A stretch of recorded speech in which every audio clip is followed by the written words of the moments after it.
ஆண்டவராகிய இயேசுவின் இனிய நாமத்தில் உங்கள் யாவருக்கும் அன்பின் வாழ்த்துக்களை நான் கூறிக்கொள்கிறேன்.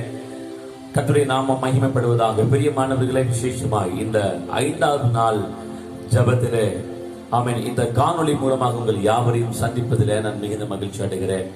விசேஷமாய் கடந்த 4 நாட்கள் ஜெபமானது உங்களுக்கு ஆசீர்வாதமாய் இருந்திருக்கும் என்று சொல்லி நான் விசுவாசிக்கிறேன். எனக்கு அருமையானவர்களே, இந்த 10 நாட்கள் நாம் பரிசுத்த ஆவியானவரை, பரிசுத்த ஆவியானுடைய வல்லமை, அவருடைய அபிஷேகத்தை பெற்றுக் கொள்வதை குறித்து நாம் தியானித்து அதற்காக ஆயத்தமாகி நாம் ஜெபம் செய்து வருகிறோம். எனக்கு அருமையானவர்களே, இந்த நாளிலும் கூட விசேஷமாய் ஒரு காரியத்தை குறித்து நாம் தியானிக்க போகிறோம். கடந்த 4 நாட்களாய் நம்முடைய பாவமான காரியத்திலிருந்து நாம் எப்படி விடுதலை பெறுவது, எப்படி அதில் இருந்து நாம் பாவ மன்னிப்பு பெறுவது என்று சொல்லி, எந்தெந்த காரியத்தில் இருந்து நாம் பாவ மன்னிப்பை பெற வேண்டும் என்று சொல்லி கடந்த 4 நாட்களாக நாம் தியானித்து அதற்காக ஜெபித்து வந்தோம். இன்றைக்கு ஒரு முக்கியமான காரியத்திற்காக நாம் ஜெபிக்க போகிறோம். நாம் அதை குறித்து தியானிக்க போகிறோம். யோவான் எழுதின சுவிசேஷ புஸ்தகம் 16ஆம் அதிகாரம் அதில் 7வது வசனத்தில் இவ்வாறாக வாசிக்கிறோம். 7வது, 8வது, 9வது வசனங்களிலே நாம் தியானிக்கும் பொழுது ஆண்டவராக இயேசு கிறிஸ்து அங்கே தம்முடைய சீஷர்களோடு கூட பேசிக் கொண்டிருக்கிறார். அவர் என்னங்க சொல்லுகிறார்? பரிசுத்த ஆவியானவருடைய அபிஷேகத்தினுடைய முக்கியத்துவம் என்ன என்பதை குறித்து அங்கே நாம் பார்க்கிறோம். நான் உங்களுக்காக வாசிக்க விரும்புகிறேன். கவனமாக கவனியுங்கள். நான் உங்களுக்கு உண்மையை சொல்லுகிறேன், நான் போகிறது உங்களுக்கு பிரயோஜனமாயிருக்கும். நான் போகாதிருந்தால் தேற்றரவாளன் உங்களிடத்தில் வரார். நான் போவேனையாகில் அவர் உங்களிடத்திற்கு அனுப்பி வைப்பேன். அவர் வந்து பாவத்தை குறித்தும் நீதியை குறித்தும் நியாய தீர்ப்பை குறித்தும் உங்களை கண்டித்து உணர்த்துவார்.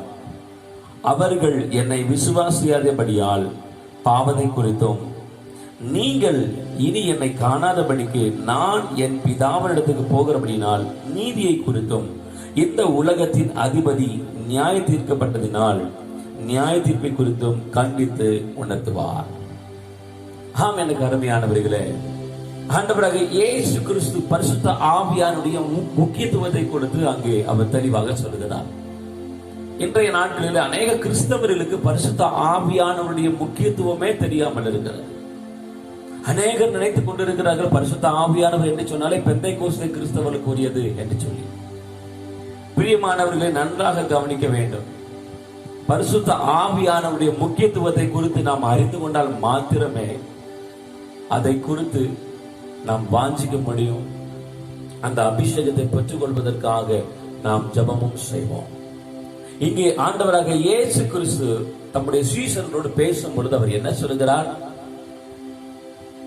அவர் வந்து பாவத்தை குறித்தும் நீதியை குறித்தும் நியாய தீர்ப்பை குறித்தும் உங்களை கண்டித்து உணர்த்துவார். பிரியமானவர்கள், நன்றாக கவனிங்கள். ஏன் இயேசு கிறிஸ்து இந்த காரியத்தை சொல்லுகிறார் என்று சொன்னால், அவர் அங்கே சொல்லுகிறார், நான் உங்களிடத்திலே இருக்க போவதில்லை. ஏன் என்று சொன்னால், நான் பிதாவின் இடத்திலே போகிறேன், நான் எடுத்துக்கொள்ளப்பட போகிறேன், நான் பரலோக ராஜ்யத்திற்கு போக போகிறேன். ஆகவே நான் போன பிற்பாடு உங்களை சத்தியத்திலே நடத்துவதற்கு, நீதியின் பாதையிலே நடத்துவதற்கு, உங்களை கண்டித்து உணர்த்துவதற்காக ஒரு தேற்றரவாளனை நான் அனுப்பி வைக்க போகிறேன் என்று சொல்கிறார். நான் போகாமல் இருப்பேன், ஆனால் அவர் உங்களிடத்திலே வரார். நான் போவேனே ஆகில் பரிசுத்த ஆவியானவரை நான் உங்களிடத்துக்கு அனுப்பி வைப்பேன் என்று சொல்லுகிறார். நன்றாய் கவனிங்கள். ஆண்டவராக இயேசு கிறிஸ்து இந்த உலகத்திலே வந்ததன் நோக்கம் முடிந்து போனது. அவர் முழு உலகத்தின் பாவத்தை சுமந்து தீர்க்கிற ஒரு தேவ ஆட்டுக்குட்டியாக இந்த உலகத்திலே வந்தார். அவர் வந்த நோக்கம் அங்கே நிறைவேறி ஆயிற்று. முழு உலகத்தின் பாவத்தையும் சுமந்து கல்வாரி சிலுவையிலே சுமந்து தீர்த்து தன் ஜீவனை தந்து அவர் மரித்து மரணத்தை செய்து மறுபடியும் 3ஆம் நாள் அவர் உயிரோடு எழும்பிவிட்டார். இயேசு கிறிஸ்துவினுடைய வேலை அதோடு முடிந்தது. ஆனால் அதற்கு அப்புறம் பரிசுத்த ஆவியானவருடைய வேலையாக இருக்கிறது. இயேசு கிறிஸ்து தம்முடைய பிதாவினிடத்தில் போக வேண்டிய நேரம் வந்தபடினாலே அவர் சொல்லுகிறார், நான் என்னை அனுப்பின இடத்திலே நான் போகிறேன், பிதாவின் இடத்திலே நான் போகிறேன். நான் உங்களோடு இருக்க மாட்டேன், நான் உங்களோடு இரேன் என்று சொல்லுகிறார். ஆகவே பரிசுத்த ஆவியானவர் அந்த தேற்றரவாளன் உங்களை பாவத்தை குறித்தும் நீதியை குறித்தும் அவர் உங்களை கண்டித்து உணர்த்துவார். எப்பொழுதெல்லாம் வழி தவறி போவோமோ, எப்பொழுதெல்லாம் நாம் அநீதியின் பாதையிலே போவோமோ, எப்பொழுதெல்லாம் பாவத்திலே விழுந்து போகக்கூடிய சூழ்நிலை வருமோ, அப்பொழுதெல்லாம் அவர் உங்களை கண்டித்து உணர்த்துவார். நீ போகிற பாதை தவறான பாதை, நீ செய்கிற காரியம் தவறான காரியம், நீ செய்கிறது பாவம் என்று சொல்லி கண்டித்து உணர்த்துவதற்காகத்தான் பரிசுத்த ஆவியானவர் இந்த உலகத்திலே ஊற்றப்பட்டார் என்பதை நாம் தெளிவாக தெரிந்து கொள்ள வேண்டும். பிரியமானவர்களே, நன்றாக அறிந்து கொள்ளுங்கள், பரிசுத்த ஆவியானவர் இந்த உலகத்தில் இருக்கிற ஒவ்வொரு மனிதனுக்கும் அவசியமாக இருக்கிறது.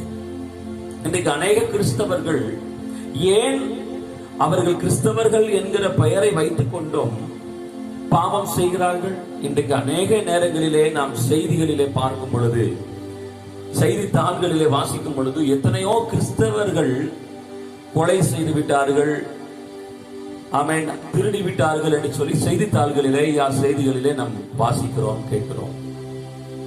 சில நேரங்களில் நாம் கேட்கும் பொழுதே புரிந்து கொள்கிறோம், இந்த நபர் ஒரு கிறிஸ்தவன்.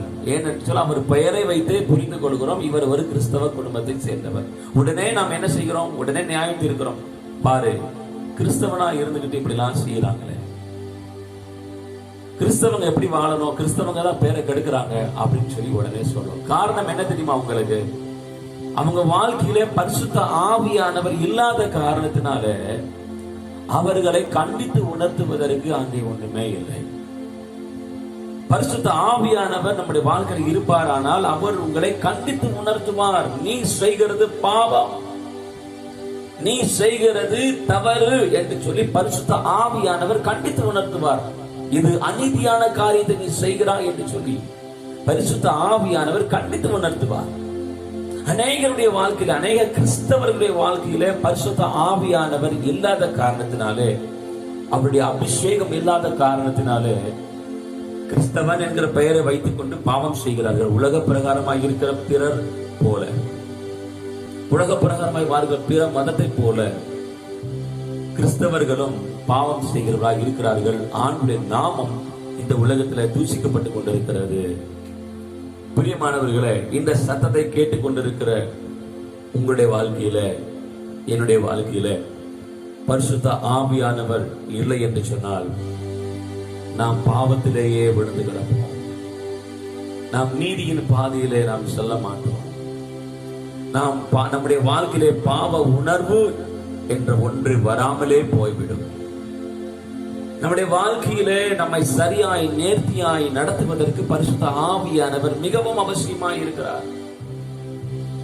எப்படி இயேசு கிறிஸ்து இந்த உலகத்தில் இருக்கும் பொழுது தம்முடைய சீஷர்களை அவர் சரியான பாதையிலே ஒவ்வொரு வேளையும் அவர்களுக்கு தேவையான போதனைகளை கொடுத்து அவர்களை நீதியின் பாதையை நடத்தினாரோ, அதே போல இயேசு கிறிஸ்துவை குறித்து சாட்சி கொடுக்கிறதற்கு பரிசுத்த ஆவியானவர் அவசியமாய் இருக்கிறார்.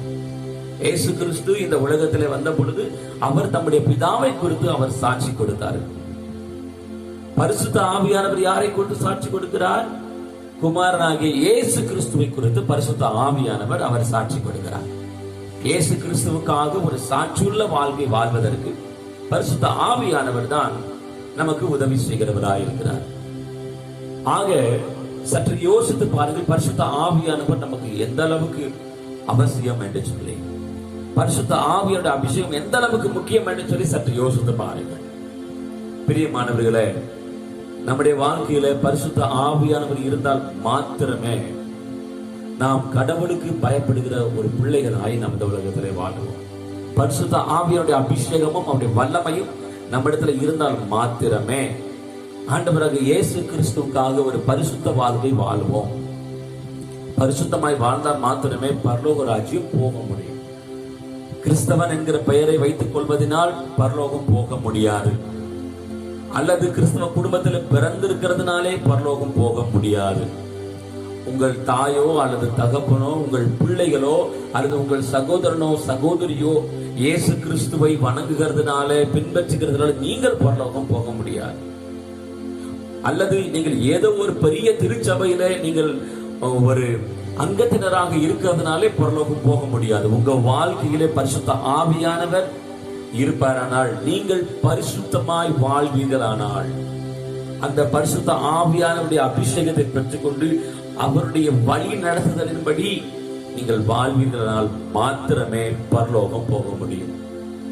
ஆக இப்பொழுது யோசித்து பாருங்கள், பரிசுத்த ஆவியானவர் என்னுடைய வாழ்க்கையில எந்த அளவுக்கு முக்கியம், உங்களுடைய வாழ்க்கையில எந்த அளவுக்கு முக்கியம் என்று சொல்லி.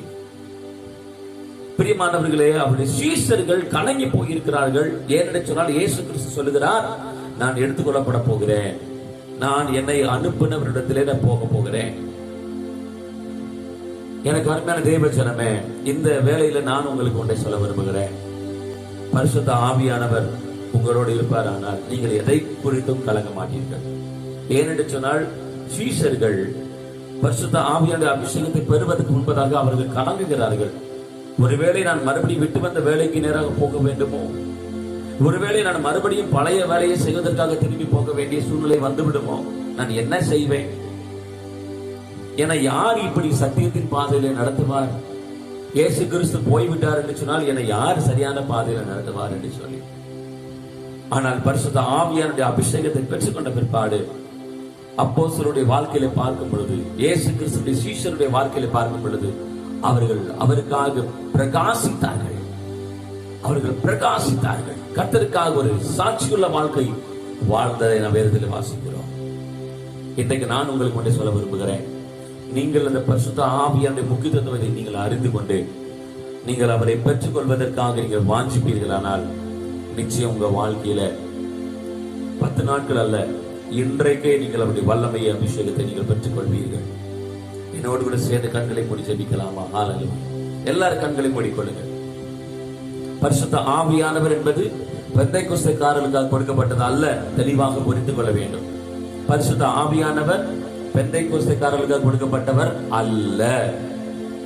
அவர் முழு உலகத்திற்காக அவர் வாக்குப்படப்பட்டிருக்கிறார். இந்த உலகத்தில் வாழ்கிற ஒவ்வொரு மனிதனுக்கும் பரிசுத்த ஆவியானவர் அவசியமாயிருக்கிறார். ஏனென்று சொன்னால், பரிசுத்த ஆவியானவருடைய உதவியினால் மாத்திரமே நாம் இந்த உலகத்தில் பரிசுத்த ஜீவியம் ஜீவிக்க முடியும். நீதியின் பாதையிலே நாம் போக முடியும்.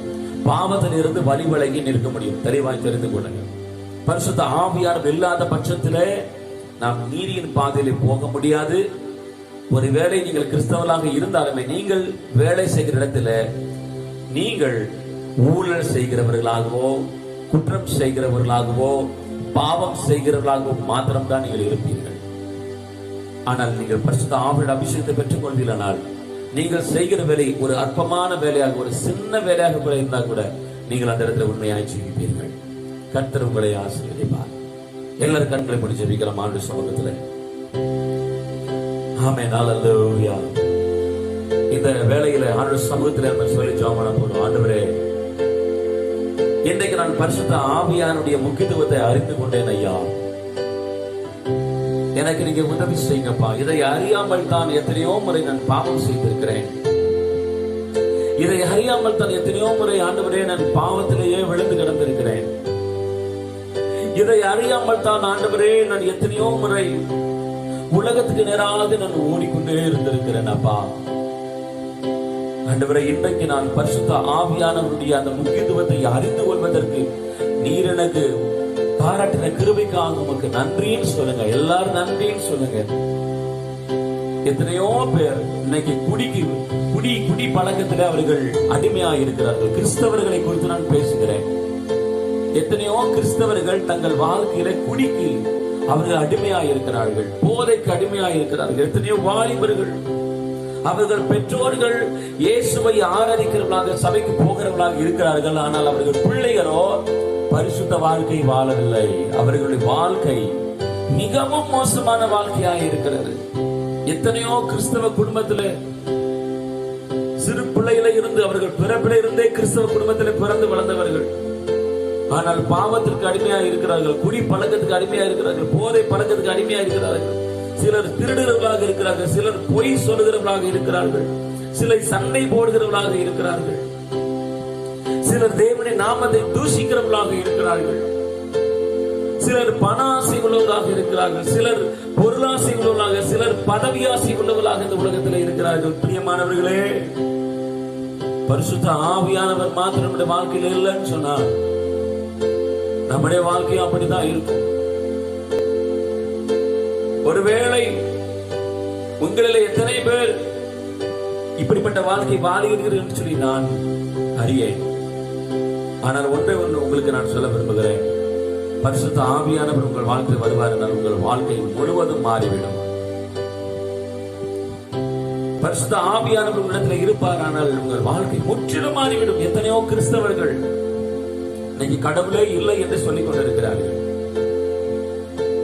எத்தனையோ கிறிஸ்தவர்கள் கிறிஸ்தவ வழியை விட்டு வழி விலகி அவர்கள் விக்கிரக ஆராதனை செய்கிறவர்களாக மாறிவிட்டார்கள். பெயர் கிறிஸ்தவ பெயர், வேதாகமத்தில் இருக்கிற பெயரை வைத்திருக்கிறார்கள். ஆனால் அவர்கள் விக்கிரகத்துக்கு முன்பதாக நின்று கொண்டு அவர்கள் பூஜை செய்து கொண்டிருக்கிறார்கள்.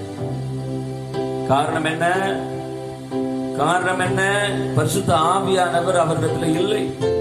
அவர்களை கண்டித்து உணர்த்தும்படியாய், நீதியின் பாதையில் நடத்தும்படியாய் பரிசுத்த ஆவியோட அபிஷேகம் அவர்கள் வாழ்க்கையில் இல்லாத காரணத்தினாலே எல்லாரும் இந்த வேலையில நாம் ஜபிக்கலாம். ஆண்டு சமூகத்துல பிரியமானவர்களே, ஆண்டு இயேசு ஆமென். ஆண்டவராக இயேசுவிடத்தில் நாம கேட்க போகிறோம். ஆண்டவரே, பரிசுத்த ஆவியானவரே எங்களுக்கு ஊற்றுமப்பா.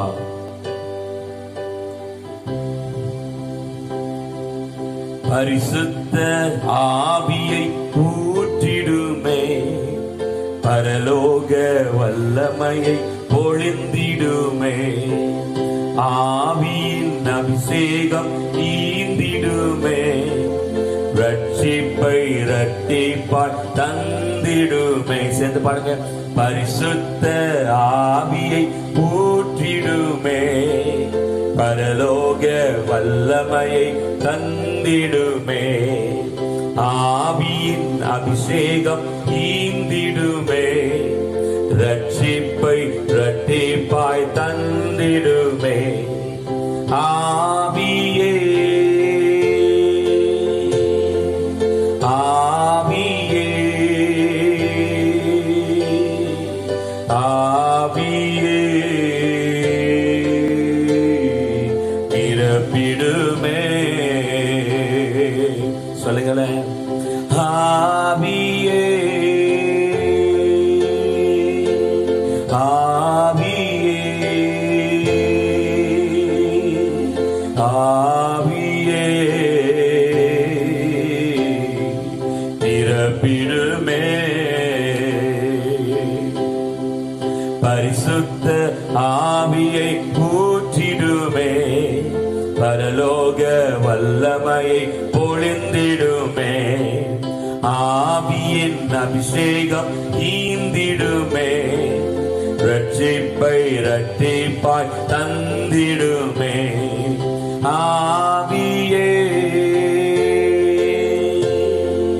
ஆவியே ஆவியே நிரப்பிடுமே.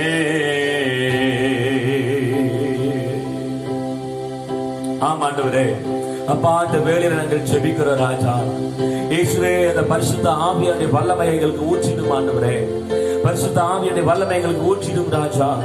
எல்லாரும் சேர்ந்து என்னோடு கூட சேர்ந்து ஜெபம் செய்வீர்களா? அவருடைய சமூகத்தில் கேளுங்க. ஆண்டவரே, பரிசுத்த ஆவியானவருடைய அபிஷேகம் எனக்கு ரொம்பவும் அவசியமா இருக்கிறதப்பா. பரிசுத்த ஆவியுடைய அபிஷேகம் எனக்கு ரொம்பவும் முக்கியமா இருக்கிறது. ஆண்டவரே இயேசுவே, பரிசுத்த ஆவியானவர் எங்களுக்கு ஊற்றிடும் ராஜா. பரிசுத்த ஆவியுடைய அபிஷேகத்தை எங்களுக்கு ஊற்றிடும். ஆண்டவரே, பரிசுத்த ஆவியுடைய வல்லமையினால் எங்களை நிரப்புவீராக ராஜா. ஆண்டவரே, நாங்கள் பரிசுத்த வாழ்க்கை வாழ விரும்புகிறோம். ஆண்டவரே, நாங்கள் அப்பா ஒரு சத்தியத்தின் பாதையில் நடக்க விரும்புகிறோம் ராஜா. நீதியின் பாதையில் நடக்க விரும்புகிறோம். ஒரு உண்மையான கிறிஸ்தவ வாழ்க்கை வாழ விரும்புகிறோம். மற்றவர்களைப் போல நாங்கள் வெறும் கிறிஸ்தவ பெயர்களை வைத்துக் கொண்டு உலக பிரகாரமான வாழ்க்கை வாழ்கிறவர்களாக அல்ல. இயேசுவே, நீர் எங்களுக்கு உதவி செய்வீராக ராஜா. ஒரு உண்மையுள்ள கிறிஸ்தவ வாழ்க்கை, உமக்காக ஒரு சாட்சியுள்ள வாழ்க்கை வாழ கர்த்தர் எங்களுக்கு உதவி செய்வீராக ராஜா. உமக்கு ஸ்தோத்திரம் ஆண்டவரே. அப்பா அந்த வேளையில நான் ஜெபிக்கிறேன், யார் யாரெல்லாம் என்னோடு கூட சேர்ந்து ஜெபம் செய்கிறார்களோ ஒவ்வொரு சகோதரருக்காக சகோதரிக்காக நான் ஜெபிக்கிறேன் ஐயா. கர்த்தர் அவர்களுக்கு உதவி செய்வீராக ராஜா. அந்த பரிசுத்த ஆவியானுடைய வல்லமையை ஊற்றுவீராக, பரிசுத்த ஆவியானுடைய அபிஷேகத்தை ஊற்றுவீராக. அப்பா இந்த வேளையில நான் ஜெபிக்கிறேன் ஐயா, அவர்கள் வாழ்க்கையில ஆண்டவரே அப்பா உங்களுடைய அபிஷேகத்தை பெற்றுக்கொள்ளும்படியாய் தேவ ஆவியானவர் கிருபை செய்வீராக ராஜா. ஆண்டவரே இந்த பரிசுத்த ஆவியானுடைய முக்கியத்துவத்தை அவர்கள் அறிந்து கொள்ளும்படியாக நீதியின் பாதையில நடக்கிறவர்களாய் ஆண்டவரே பரிசுத்த வாழ்க்கை வாழ்கிறவர்களாய் கர்த்தாவை நீர் அவர்களை மாற்றுவீராக. ஒரு சாட்சியுள்ள வாழ்க்கை வாழத்தக்கதாக கர்த்தர் கிருபை செய்வீராக ராஜா. உமக்கு ஸ்தோத்திரம் ஆண்டவரே. நாங்கள் உமக்கு ஸ்தோத்திரப்பா, நாங்கள் உமக்கு நன்றி செலுத்துகிறோம், நாங்கள் உமக்கு நன்றி செலுத்துகிறோம் ராஜா. அல்லேலூயா அல்லேலூயா. இயேசுவே இந்த வேளையிலப்பா பரிசுத்த ஆவியானவரே யார் யாரெல்லாம் வாஞ்சையோடு கேட்கிறார்களோ, யார் யாரெல்லாம் வாஞ்சையோடு ஆண்டவரே உள்ளத்தின் ஆழத்திலிருந்து கேட்கிறார்களோ ஒவ்வொருவருக்காக நான் ஜெபிக்கிறேனப்பா. கர்த்தர் நீர் உதவி செய்வீராக, நீர் கிருபை பாராட்டுவீராக, கிருபை பாராட்டுவீராக ஆண்டவரே. உமக்கு ஸ்தோத்திரம். இந்த மீதம் இருக்கிற 5 நாட்கள் ஜெபம் எங்களுக்கு ஆசீர்வாதமாய் இருக்கும்படியாக நான் ஜெபிக்கிறேனப்பா. கர்த்தர் நீர் உதவி செய்வீராக.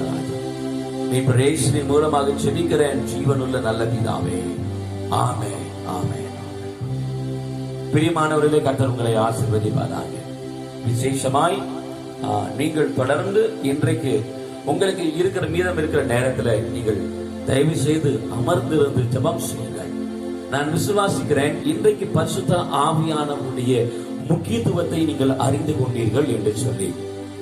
பிரியமானவர்களே, நீங்கள் உங்களுடைய படுகைக்கு நேராக போக முன்பதாக குறைந்தது அரை மணி நேரமாவது நீங்கள் தேவ சமூகத்தில் அமர்ந்திருந்து ஜெபியுங்கள். ஆண்டவரிடத்துல கேளுங்க, ஆண்டவரே எனக்கு அந்த பரிசுத்த ஆவியானவர் வேண்டுமையா, உம்முடைய அந்த ஆவியானவர் இல்லாத காரணத்தினால் எத்தனையோ முறை நான் பாவமான வாழ்க்கை வாழ்ந்திருக்கிறேன்.